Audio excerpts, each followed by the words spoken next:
VD. സതീശൻ്റെ വാർത്താ സമ്മേളനം എല്ലാവരുടെ മനസ്സിലും ഉണ്ടാകും. ആ വാർത്താ സമ്മേളനം ഒരുപാട് വാർത്താ സമ്മേളനങ്ങൾ വി.ഡി. സതീശൻ നടത്തിയിട്ടുണ്ട്. പക്ഷേ ഈ വാർത്താ സമ്മേളനം അതിൽ നിന്നെല്ലാം വ്യത്യസ്തമാണ്. രാഹുൽ മാങ്കൂട്ടത്തിന് എതിരെ കോൺഗ്രസ് എടുക്കേണ്ടി വന്ന നടപടികൾ, രാഹുൽ മാങ്കൂട്ടത്തിനെതിരെ പെൺകുട്ടികൾ നടത്തിയ വെളിപ്പെടുത്തലുകൾ ഒക്കെ കോൺഗ്രസിനെ വല്ലാതെ പ്രതിരോധത്തിലാക്കിയിരുന്നു. അത് വി.ഡി. സതീശനെ വല്ലാതെ വേദനിപ്പിക്കുകയും ചെയ്തിരുന്നു. ഞങ്ങളുടെ വേണ്ടപ്പെട്ട ഒരാൾക്കെതിരെ ഹൃദയവേദനയോടുകൂടിയാണ് നടപടിയെടുത്തത് എന്നാണ് വി.ഡി. സതീശൻ പറഞ്ഞത് എന്നോർക്കുക. അങ്ങനെയുള്ള വി.ഡി. സതീശനാണ് രോഷത്തോടെ CPM-നെതിരെയും BJP-ക്കെതിരെയും ഭീഷണി മുഴക്കിയത്. കാത്തിരുന്നോളൂ കാണാമെന്ന് വാർത്താസമ്മേളനം നടത്തിയാണ്. പ്രത്യേക ആക്ഷൻ ഓർക്കണം. അങ്ങനെയൊക്കെ നടത്തിയ വാർത്താ സമ്മേളനം പിറ്റേ ദിവസം ബോംബ് പൊട്ടിച്ചു. ബോംബ് പൊട്ടിയോ ചീറ്റിപ്പോയോ എന്ന് കാലം തീരുമാനിക്കട്ടെ. എന്നാൽ വലിയ പൊട്ടലായിരുന്നില്ല.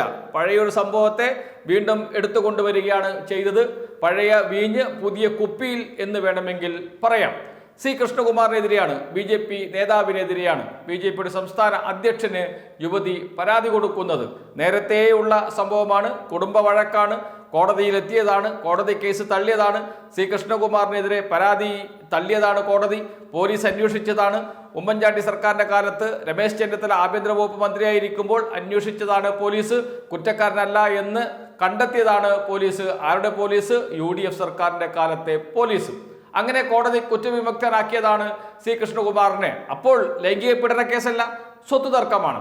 ഇപ്പോഴിത് ലൈംഗികമായി പീഡിപ്പിച്ചു എന്ന് പറഞ്ഞുകൊണ്ട് പുതിയ പരാതി നൽകി BJPയുടെ സംസ്ഥാന അധ്യക്ഷന് രാജീവ് ചന്ദ്രശേഖരന്. മറുപടി മാധ്യമങ്ങൾക്ക് കൊടുക്കുകയും ചെയ്തു. അത് വലിയ വാർത്തയാകുകയും ചെയ്തു. ഇതാണ് ബോംബ് എന്ന് പറഞ്ഞുകൊണ്ട്. ഏതായാലും ആ ബോംബ് പൊട്ടിയത് ഇപ്പോൾ UDF-ലാണ്, കോൺഗ്രസിലാണ്. അതാണ് അതിൻ്റെ ഏറ്റവും രസകരമായ മറ്റൊരു വശം. എന്ന് വെച്ചാൽ പാലക്കാട് കോൺഗ്രസിനകത്ത് അത് വലിയ പൊട്ടിത്തെറിക്ക് ഇടയാക്കി.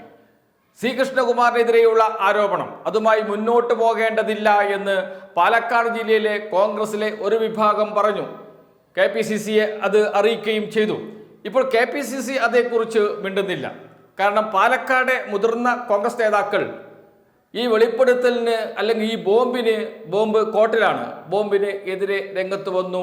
സംഭവത്തെ ചൊല്ലി C. കൃഷ്ണകുമാറിനെതിരെ ഉന്നയിച്ച ആരോപണത്തെ ചൊല്ലി കോൺഗ്രസിനകത്ത് ഭിന്നിപ്പ് രൂപപ്പെട്ടിരിക്കുന്നു. പാലക്കാട് ജില്ലയിൽ ഒരു വിഭാഗം പറയുന്നു ഇതുമായി മുന്നോട്ട് പോകരുത്, ഇത് നേരത്തെയുള്ള സംഭവമാണ്, C. കൃഷ്ണകുമാറിനെ കുറ്റവിമുക്തനാക്കിയതാണ്, ഈ പ്രശ്നം ഇവിടെ ഉയർത്തിയാൽ കോൺഗ്രസിന് തിരിച്ചടിയാകും എന്ന്.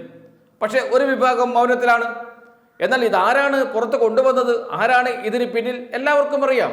അടുത്ത കാലത്ത് BJP-യിൽ നിന്നും കോൺഗ്രസിലെത്തിയ സന്ദീപ് വാര്യരാണ്. സന്ദീപ് വാര്യർ അതിന് പുറകെ തന്നെയുണ്ട്.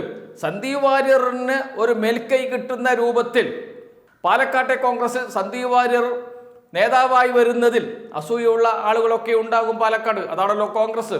അവരാണ് രംഗത്ത് വന്നത് എന്നാണ് സന്ദീപ് വാര്യരെ അനുകൂലിക്കുന്നവർ പറയുന്നത്. എന്നാൽ യഥാർത്ഥ കോൺഗ്രസ്സുകാർ ഞങ്ങളാണ് എന്നും എത്രയോ കാലമായി ഇവിടെ പ്രവർത്തിക്കുന്ന കോൺഗ്രസ്സുകാരാണ് എന്നും അതുകൊണ്ട് ഈ ആരോപണം വലിയ പ്രശ്നമാക്കി, അതല്ലെങ്കിൽ ആരോപണത്തിൽ ഉറച്ചു നിന്ന് വാർത്താ സമ്മേളനം നടത്തി ചർച്ചയാക്കി മാറ്റരുത് KPCC, നാണം കെട്ടുപോകും കോൺഗ്രസ് എന്നാണ് മറുവിഭാഗം പറയുന്നത്. സന്ദീപ് വാര്യർക്കെതിരെ പാലക്കാട് നിന്ന് തന്നെ പടയൊരുക്കം ആരംഭിച്ചു എന്നർത്ഥം. അത് മറ്റൊരു വശം കൂടിയാണ്. എന്ന് വെച്ചാൽ കോൺഗ്രസിനകത്ത് വലിയ പൊട്ടിത്തെറിയിലേക്ക് നീങ്ങുന്നു. പുറത്തുവിട്ട ബോംബ് പൊട്ടിയത് കോൺഗ്രസിനകത്താണ്. ബോംബ് ഇട്ടത് ആരുടെ നിർദ്ദേശപ്രകാരമാണ്? അത് പ്രതിപക്ഷ നേതാവ് വി.ഡി. സതീശന്റെ നിർദ്ദേശപ്രകാരമാണ്. അതാണ് ഏറ്റവും പ്രധാനപ്പെട്ട പ്രശ്നം. അതുകൊണ്ട് സംസ്ഥാന തലത്തിലേക്ക് ഈ പ്രശ്നം നീങ്ങുകയും സംസ്ഥാന തലത്തിൽ തന്നെ വി.ഡി. സതീശന് എതിരെ രൂപം കൊണ്ടിരിക്കുന്ന പ്രബലമായ മറ്റൊരു വിഭാഗമുണ്ട്.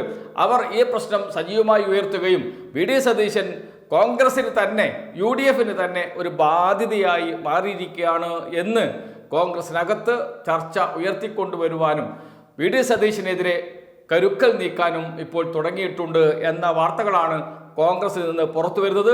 വി.ഡി. സതീശൻ, രാഹുൽ മാങ്കൂട്ടത്തിൽ, ഷാഫി പറമ്പിൽ, സന്ദീപ് വാര്യർ, അതോടൊപ്പം തന്നെ UDF-ൽ നിന്ന് PK ഫിറോസ്, ഇവരെല്ലാം കൂടി നടത്തുന്ന ഈ കളി കോൺഗ്രസിനെയും UDF-നെയും മുക്കിക്കളിയും എന്ന് വിശ്വസിക്കുന്നവരാണ് മുതിർന്ന കോൺഗ്രസ് നേതാക്കൾ.